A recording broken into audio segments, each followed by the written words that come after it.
자, 이제 챕터 19, 19 보기 전에 지난 시간에 했던 것 중에 그 라이팅이 있었죠. 라이팅에서 단어 두 가지만 좀 보고 갔으면 해서 이렇게 제시하고 넘어가겠습니다. 여기 지금 456페이지에 Evaluation Checklist라고 되어 있죠. 여기에 루브릭이 먼저 알고 가셔야 될 것 같아요. 루브릭이 뭘 얘기하는 건지 알고 가셔야 되겠습니다. 평가 영역이긴 합니다. 평가 영역인데 학생들의 글쓰기를 평가할 때 사용되는 평가 기준표예요. 이렇게 나누어서 뭐가 어떤 부분에 어떤 점수와 퍼포먼스를 어느 정도 했다라고 하는 기준치를 제시하는 것이 루브릭이에요. 루브릭. 이 루브릭은 글쓰기 영역별로 나누어서 평가의 기준표를 제시를 하는 것을 루브릭이라고 합니다. 뭐는 얼마나 했고, 여기 나와 있는 이런 것들이죠. 컨텐트는 얼마나 잘했고, 오거나이제이션은 얼마나 지켰고, 디스코스와 신텍스와 보캐블리와 미케닉 이런 것들을 얼마나 잘 지켰다라고 하는 게 루브릭이에요. 이게 기평으로 나올 수밖에 없어요. 아시겠죠? 루브릭 얼마나 몇 명이나 답을 쓸까요? 웰리아가 정답이 좋지 않았어요. 루브릭도 나오게 되면은 정답률 좋지 않아요. 이거는 제가 제 가르치는 어떤 그냥 제 경험에 봤을 때 루브릭이 나오게 되면은 생각을 못하고 엉뚱한 답을 쓸 가능성이 많습니다. 글쓰기를 할 때 평가를 스코어링에 각각의 어떤 기준치를 마련해 두고 평가하는 방법, 점수 채점표입니다. 사실은 그걸 루브릭이라고 합니다. 철자 한번 써보세요. 공중에다가 루브릭. 여기에 지금 S가 set up rubrics라고 되어 있죠. 항상 앞에 이런 것들 잘 신경 쓰시고요. 아시겠죠? 그 다음에 글쓰기에 있어서 프로세스와 프로덕트 이렇게 나누어서 우리 앞전에 생각을 해봤잖아요. 자, 여기에 지금 체크를 해놨는데 딕도 컴프 이거 다 설명됐죠? 인텐시브라고 하는 거. 여기에 포머티브와 서메티브 이거 구분하셔야 되겠습니다. 어차피 평가에 나오는 거기 때문에 설명을 지난 시간에 안 한 거긴 해요. 근데 프로덕은 서메티브 쪽이에요. 프로덕은 그 결과 자체가 글쓰기의 결과물이 특정 언어 형태의 정확한 글쓰기가 이루어졌느냐 아니었느냐 하기 때문에 모든 프로덕트 오리엔티드 수업을 그 어떤 글쓰기 그 결과물 자체의 평가에 초점이 있는 거기 때문에 서메티브 성격이 강합니다. 포머티브는 프로세스에서 이 피드백을 하는 거 있잖아요. 이 피드백을 하고 이런 것들은 과정 중에 내가 쓰고자 하는 표현이 그 의미가 얼마나 잘 만들어지고 있는지에 대한 목적으로 피드백이 되는 거기 때문에 포머티브적인 거예요. 피어 피드백을 했어. 컨텐트 중심으로. 그거 뭘까요? 포머티브적인 거예요. 자, 이렇게 지난 시간에 한 거 잠깐 그냥 언급을 이제 서두에 하고 오늘은 단어와 문법. 이 단어와 문법을 합쳐서 FFI라고 합니다. Form Focused Instruction 이렇게 얘기해요. Form Focused Instruction의 언어로 이제 우리가 규정할 수 있는 것이 발음, 단어, 그리고 문법 이 세 가지입니다. 자, 그 중에 단어와 grammar 이렇게 이번 장에서 볼 겁니다.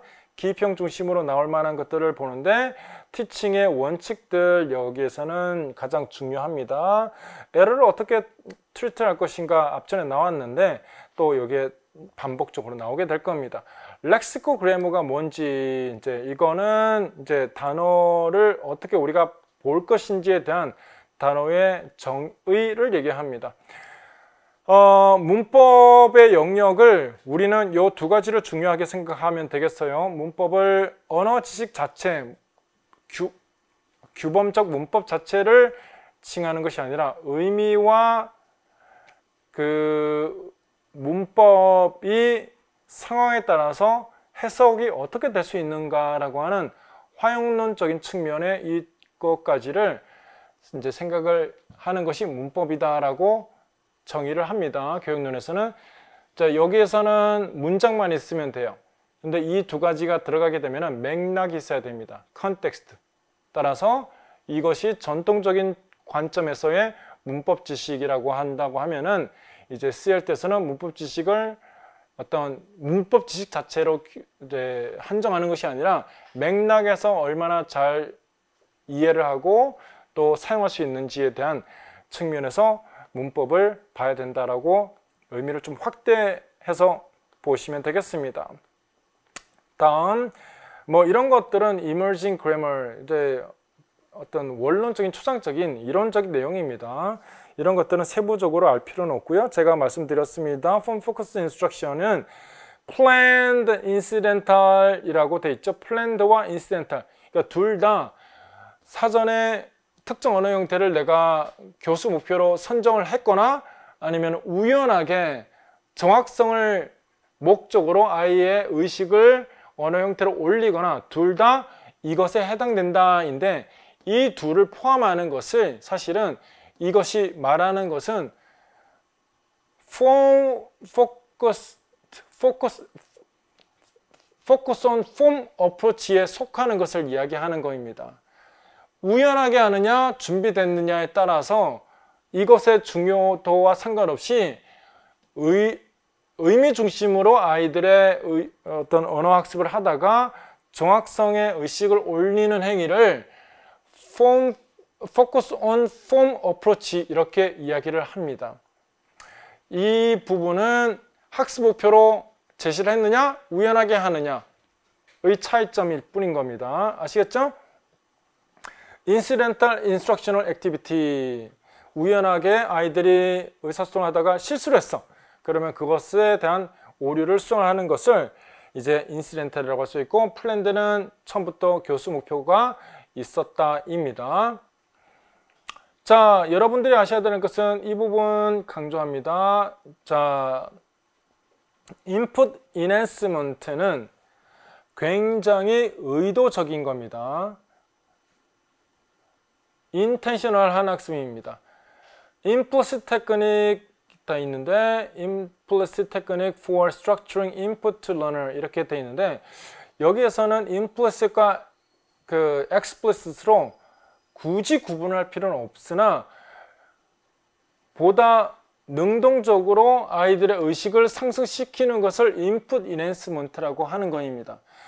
여기에 뒤에 나와 있는 것은 implicit technique이라고 하는 것은 여전히 문법 수업을 하는 것이긴 하나 아이가 스스로 발견 학습을 하는 과정이 더 큰 것을 implicit technique이라고 사실은 규정을 하는 것입니다. 여러분 뒤에 나와 있는 structure input activity라고 하는 것입니다. structuring input to learner 이렇게 되어 있는 것은 인풋을 조작을 하여서, 잘 들으세요. 이것은 structure input activity라고 하는 건데 인풋을 조작하여서 학생들이 의미를 해석하는 데 있어서 언어 형태에 대한 정보 처리를 하지 않으면은 안 되게끔 해 놓은 것을 structure input activity라고 합니다. 이제 그것을 이제 implicit technique이라고 되어 있는 거로 분류를 했거든요.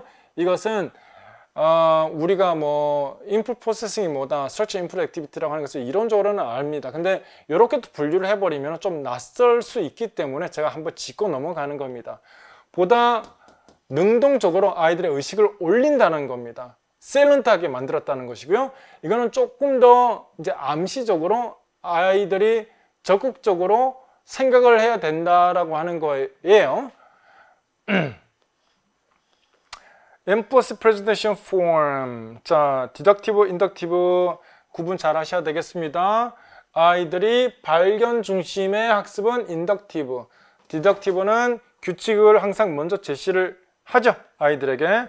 그 다음에 메타링귀스틱적인 여기엔 awareness라고 되어 있는데, 메타링귀스틱이라고 하는 단어를 먼저 이해하셔야 되겠습니다. 언어를 설명하는 언어입니다. 여러분 질문, 메타링귀스틱 언어 사용되는 방법적으로 어디가 훨씬 많이 사용될까요? 디덕티브가 메타링귀스틱적인 언어 사용이 훨씬 많이 사용됩니다. 수동태, 명사, 동사, 과거분사 이런 것들이 사용되는 것이 디덕티브에서 훨씬 많이 사용됩니다. 그 특징들, 에비던스를 찾으라고 할 때 메타 링귀스틱이 어디에 있었다 없었다 이런 것들이 시험에 막 등장하는 거예요. 그러니까 자, consciousness raising이라고 하는 것은 아이들의 의식이 어디에 가 있느냐라는 건데, 여기 이 장은 언어 형태에 가 있다라고 하는 거입니다. 여기에 providing explicit presentation inductively, teacher tries to elicit information from students by presenting example sentence라고 해서 그 귀납적으로 example를 줘서 아이들이 언어 형태에 대한 규칙 도출을 목표로 한다인데, 이 과정에서 의식이 상승된다라고 하는 거예요. 여러분들이 CR 태스크에서 이제 또 활동적으로 너무 많이 이해하시는데, 이 CR이라고 하는 말 자체는 정신 활동을 얘기하는 겁니다. CR이라고 하는 말은, Conscious Raising이라고 하는 말은 인지주의 측면의 정신 활동을 얘기를 하는 건데, 정신 활동의 대상이 의미가 아니라 언어 자체를 말하는 겁니다. 아시겠죠? 질문: 행동주의는 이 conscious raising이 있습니까 없습니까? 의식이라고 하는 자체를 부정하는 것이 행동주의입니다. 이 모든 conscious라고 하는 말은 인지주의 학습 이론을 기반으로 정신활동을 하는데, 언어 형태에 대해서 생각하게끔 하는 모든 활동들을 consciousness raising이라고 합니다. 내용 중심의 커뮤니케이션을 할 때는 이게 있을까요 없을까요? 없습니다. 언어 형태에 대해서 conscious raising을 올리지 않습니다. 그런데 여기 이렇게 해놨잖아요. 이런 것들이 이것에 적용이 되는 거예요. conscious raising의 적용인 겁니다. 당연히 이렇게 해놓은 것은 인풋을 볼드체로 해놨다라고 되어 있죠. 하이라이팅 여기에 줄 쳐야 되겠죠. 이것은 인풋을 인핸스먼트로 한 형태이다. 인풋 인핸스먼트, 기입형 후보입니다. 대부분 문법 수업에서 나오겠죠. 이런 것들이 나왔을 때 정답은 CR, 여기 conscious raising으로 하게 되면은 이런 것들은 에비던스로 들어가게 되는 것이고요. 기입형으로 이게 어떤 테크닉이다 직접적으로 묻게 되면은 인풋 인핸스먼트가 정답이 되겠고요. 아시겠죠? 서술형으로 나오면 이게 A박스로 들어가고 이게 B박스에 에비던스로 들어가게 되는 거입니다. 알겠죠? 자, 여기에 abduction 이 과정은 뭐 인덕티브 형태에서 추가적으로 설명을 해놨는데, 이렇게 애매하게 새로운 또 뭐 약간 변형된 것들은 그냥 참조로만 읽어 두시면 됩니다. 이거는 저는 수업 시간에 다루지는 않겠습니다.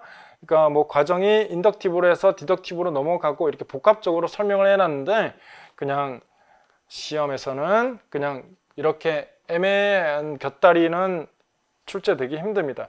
Implicit presentation of form. 자, 여기에 implicit하게 이제 제시하는 방법, 여기 나와 있는 것들은 사실은 이 다음 부분에 포함이 되는 거입니다. 이 focus on form의 접근에 해당되는 방법들입니다. 이렇게 제시해 놓은 것들은. 자, 여기에 지금 뭔가 담화적인 거죠. 담화적인 거. 담화적인 형태로 담화를 통하여 아이들에게 컨텍스트를 준다입니다. 중요한 것은 여기 줄쳐 놓으세요. authentic context라고 하는 거. 의식을 상승시킬 때 이게 그 언어 형태가 어느 상황에서 쓰이는지를 컨텍스트를 보여준다입니다. 알겠죠? 그런 형태인데, 사실은 이런 것들은 여기에 밑에 해당되는 focus on form의 접근에 해당되는 거입니다. 자, 이것은 센텐스 레벨이 아니죠? 디스코스 형태로 뭔가 내용이 있는 거예요. 내용이 있고 그 안에서 아이들이 어떤 형태에 대한 정확성을 길러야 되는지 내용적인 요소가 있는 형태이겠습니다. 자, focus on form approach 읽어보겠습니다. Attempts to induce the learners incidental learning by drawing their attention to 인데, 여기 일단 더 읽기 전에 incidental learning 이렇게 줄 쳐야 되겠죠. 학습의 의도성이 고의적으로 어떤 deliberate한 attention, 어떤 의도성, 그 incidental인데 이 반대적인 개념인 뭡니까? intentional입니다. intentional. 의도적인, 교사의 의도가 없었다라는 말이에요. 그러니까 대화를 하다가 우연하게 커뮤니케이션에 오류가 일어났을 때 그 언어 형태를 정확하게 피드백을 주는 것을 이런 focus on form approach다 이렇게 이해하시면 되겠습니다. 여기 너무 인시덴탈에 이렇게 목매지 않아도 될 것 같아요. 이거는 롱의 정의입니다.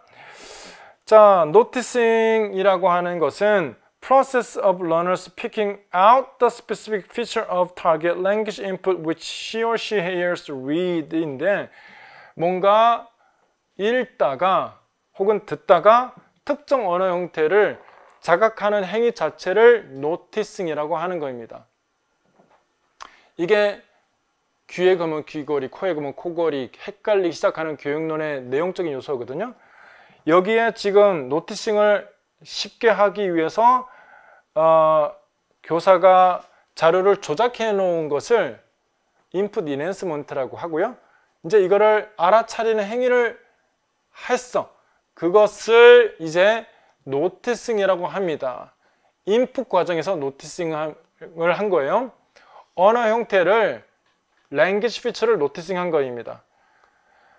여러분 노티싱이랑 업테이크랑은 또 헷갈리시면 안 돼요. 업테이크는 피드백에 대한 반응입니다. 알겠죠? 본질적으로 자각이라고 하는 정신활동을 하는 거입니다. 근데 노티싱은 읽거나 듣거나 하면서 paying attention이라는 말이에요.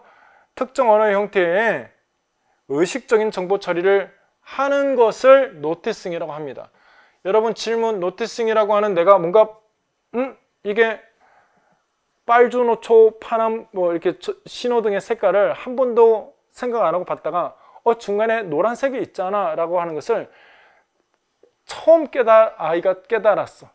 그것을 이제 노티싱이라고 자각이라고 하는 행동을 한 겁니다. 그러면은 인지 구조 안에 그러한 입력이 잠깐 작업 기억의 형태로 변화된 것을 뭐라고 할까요? 인테이크라고 하는 것입니다. 인풋의 형태인데 작업 기억에 한 5초에서 7초 정도 유지될 수 있는 이제 모든 학습의 시작이라고 하죠. 그것을 인테이크라고 하고요. 여기서는 process of learner picking out 뭔가 언어 형태에 대한 정보를 알아차리는 행위를 뭐라고 한다고요? 노티싱 했다라고 하는 것입니다. 알겠죠? 그러니까 항상 박스 안에서 무엇에 초점이 가 있는지 무엇을 이야기하고 있는지를 잘 알아차려야 시험에서는 유리합니다. 자, 여기에 넘어가시고요. 피드백. 자, 이전에 나왔던 내용입니다. 글로벌과 로컬의 에러 차이는 의사소통의 흐름에 방해를 하느냐 하지 않느냐 그 차이점입니다. 렉시코 그래머 여기 부분은 이전에 코퍼스 나왔었죠. 코퍼스 때문에 나온 티칭의 방법의 전환입니다. 자, 잠깐 보겠습니다. took inherently connected part of the single entity and should not treat it as a separately. Grammar is considered as a meaning-making resources and describe grammatical category by reference to what it means. Lexically bound lexical item also grammatical feature. 근데 말은 복잡한데 단어를 보잖아요. 문법적인 속성이 단어에 들어가 있다는 말이에요. 그거를 렉시코 그래머라고 하는 거입니다. 아시겠죠? 모든 단어는 특정 단어가 뒤에 취하는 것들이 뭐죠? 특정 문법적인 속성을 어떻게 돼요? 요구되죠. 항상 모든 단어들이. 그러니까 그런 것들이 한 단어가 어떤 단어와 봤더니 경우에 어떤 경우적으로 확률적으로 어떤 단어가 함께 오더라라고 하는 것이 이제 임상적으로 밝혀졌는데 그런 단어들이 렉시코 그래머라고 칭합니다. 시험에 나오기는 힘드나 A박스에는 나올 만하죠. A박스에는 나올 만합니다. 근데 이런 것들은 콜로케이션이 그 적용점이 되겠습니다. 프린시플 보겠습니다. 자, 이것들을 다 가르쳐야 된다라는 거입니다. form meaning connection, form function connection. 이것이 A박스에서 나올 수 있는 큰 원칙들이겠죠. 그러니까 언어 지식만 알고 있는 것으로 끝나는 것이 아니라 그 언어가 어떤 의미를 바탕으로 한 어떤 의미를 전달하는 것인지. 언어는 기본적으로 상징 기호죠. This is an apple. 그냥 들으면은 이게 그 말이 어떤 것을 말하는 것인지, 이게 사과를 보고 이 말이 이 사과를 가리키는 것이구나 라고 하는 것을 이해를 하는 거랑은 별개의 문제인 것이죠. 그래서 form meaning connection, 그리고 그 상황에서 어떤 의미를 띠고 있는 것인지 이해하는 것인지, 이런 것들은 전부 다 A박스에서 나올 만한 상황입니다. form meaning connection, form function connection.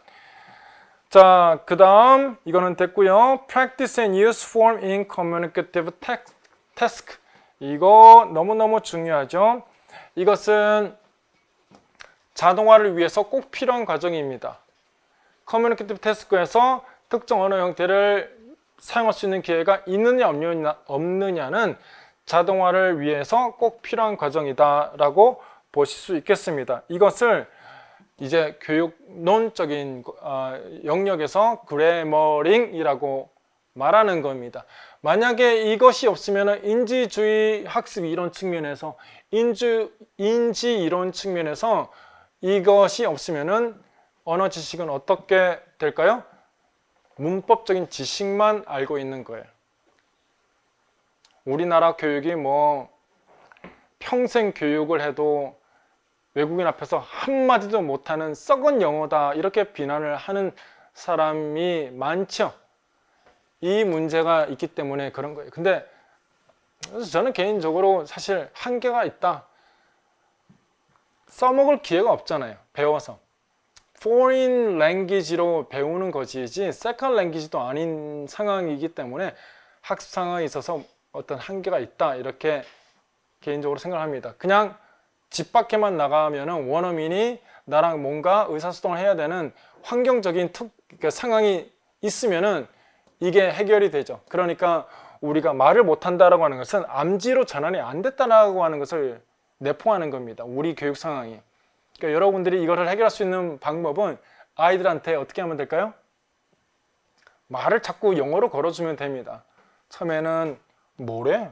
이럴 수, 뭐야? 뭐 이러겠죠. 근데 자꾸 과학적인 요소로 뭔가 어떤 대화의 기회를 주게 되면은 그것이 해결될 수 있다입니다.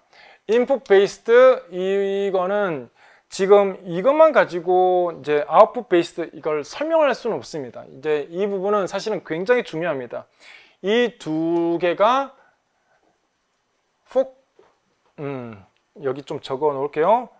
focus on form적인 것과 focus on forms의 두 영역에서 이 둘을 focus on form의 접근법에 해당되는 것입니다.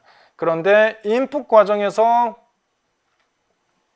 focus on form은 단순하게 언어 형태에 대한 자각을 유도를 하는 것이고요.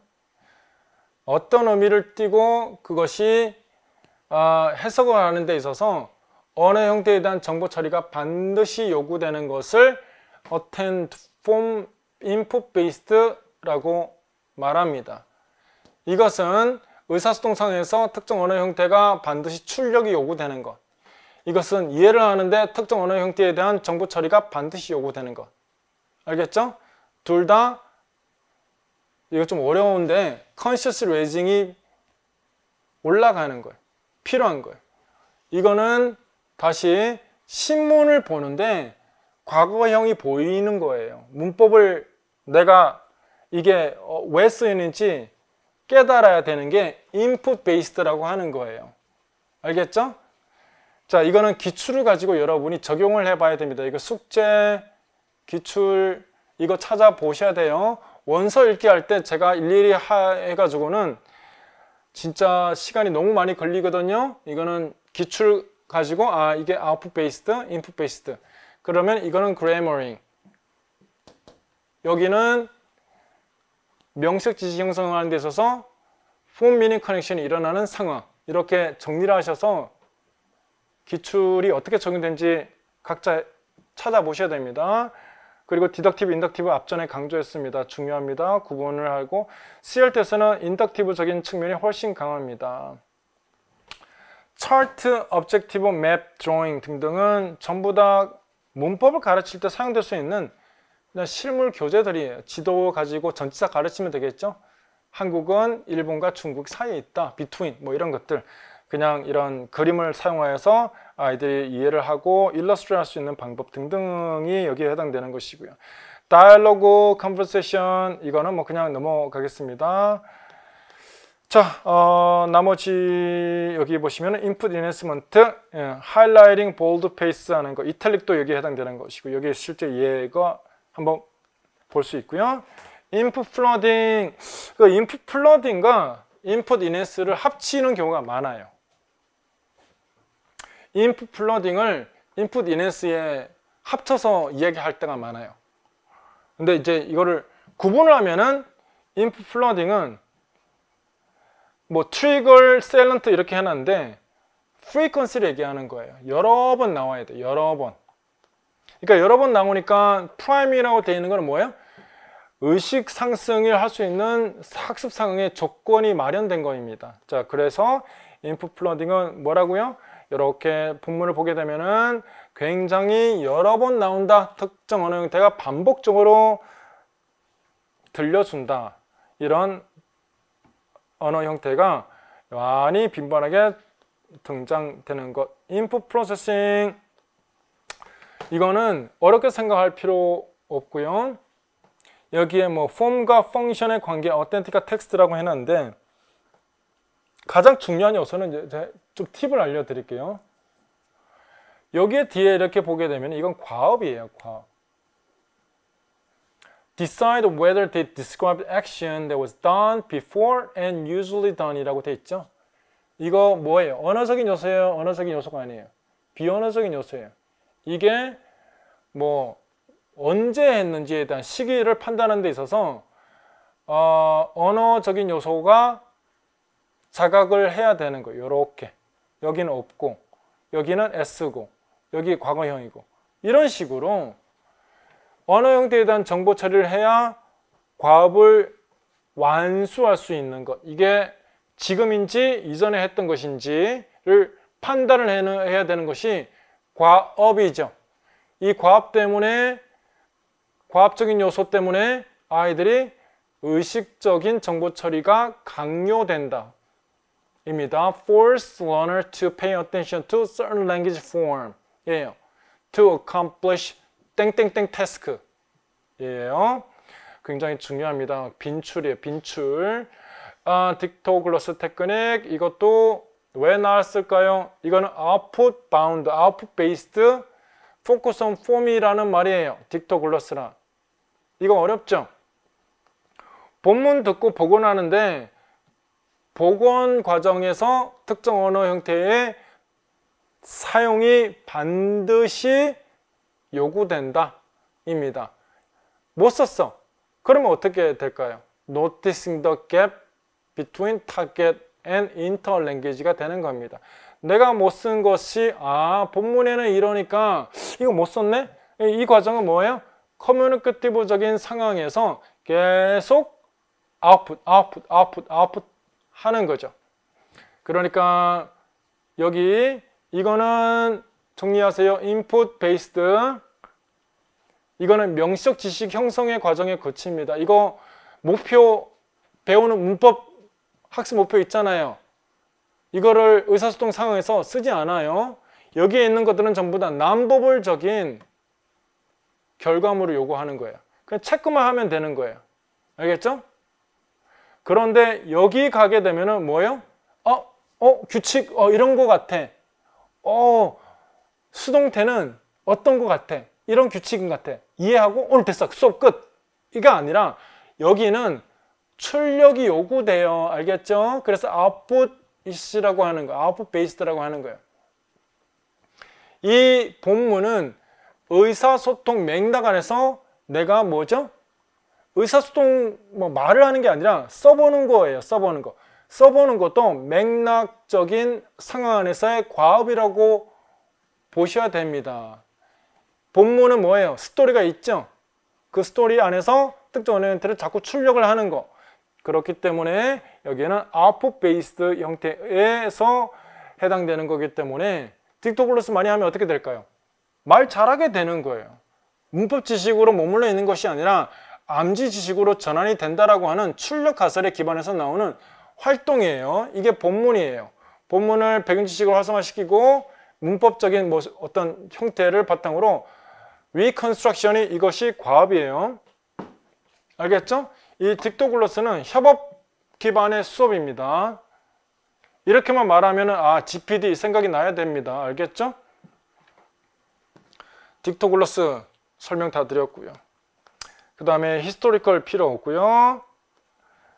코퍼스 앞전에 언급을 했습니다. 테스트 필요 없어. 콜로케이션 중요하다고 여러 번 얘기했습니다.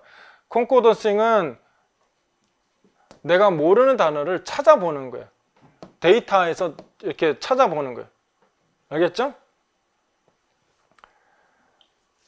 이 콘코드 ing부터 이렇게 원래는 이렇게 얘기해요. 콘코던싱 프로그램이라고 해요. 프로그램. 컴퓨터 프로그램이에요. 그 구글의 코카라고 하는 약자인데 COCA, 코카라고 하는 프로그램이 미국 사람들이 가장 많이 쓰는 프로그램인데 그런 프로그램을 가지고 이 단어가 맥락에서 어떻게 쓰이는지를 찾아볼 수 있게 해주는 거입니다. 단어 지도는 맥락에서 하라. 이거 콘코던스, 이그젬플 이렇게 돼 있는 거예요. 여기 보게 되면은 뭐가 알 수 있죠? 진짜 언어는 이런 거구나 이렇게 알 수 있는 것이고 여기 키워드에서 이 단어가 어떤 단어와 함께 오는지를 옆에 콜로케이션적인 정보를 알 수 있다. 이런 것들이 중요한 시작점입니다. 체크할게요. Real World Language, Authenticity 알 수 있고요. Appropriate the different context, 어떤 맥락에서 쓰이는지 또 추가하면은 콜로케이션과 frequency까지 알 수 있는 이점이 뭐라고요? 콘코던스가 제공하는 학습의 혜택이다 입니다. 됐습니까? 정리되고 있죠? unplanned 저쩌고 이거 그냥 넘어가세요. 그냥 계획이 없이 그냥 그때그때마다 학습을 한다라고 하는 거. Word Attack Strategy 이거는 접미사, 접두사 이런 다양한 루트 월드를 기반으로 추측할 수 있는 것을 이제 가르쳐 주는 학습입니다. 자, 여기 나와 있는 거 있죠? 서피스, 프로픽스 등등등, 루트 월드 등등. 루트 월드를 기반으로 나오는 다양한 파생어를 word family라고 합니다. 그냥 이 정도 그냥 알고만 계세요. 잘 나오지는 않아요. 옛날에 나왔던 문제인데 그냥 알고만 있으면 되겠습니다. 오늘 여기까지. 이제 이게 사실은 문법은 다인데 문법은 주목 input based와 output based를 활동을 이해하는 게 가장 중요합니다. 알겠죠? 이 부분은 원서에서 세세하게 다 설명을 드릴 수는 없는데 기출을 보고 제 이론을 들으신 분들은 제가 상세하게 설명을 드렸거든요. 이게 문법의 다예요. 알겠죠? 이렇게 이해하시고 정리하면 되겠습니다. 수고하셨습니다.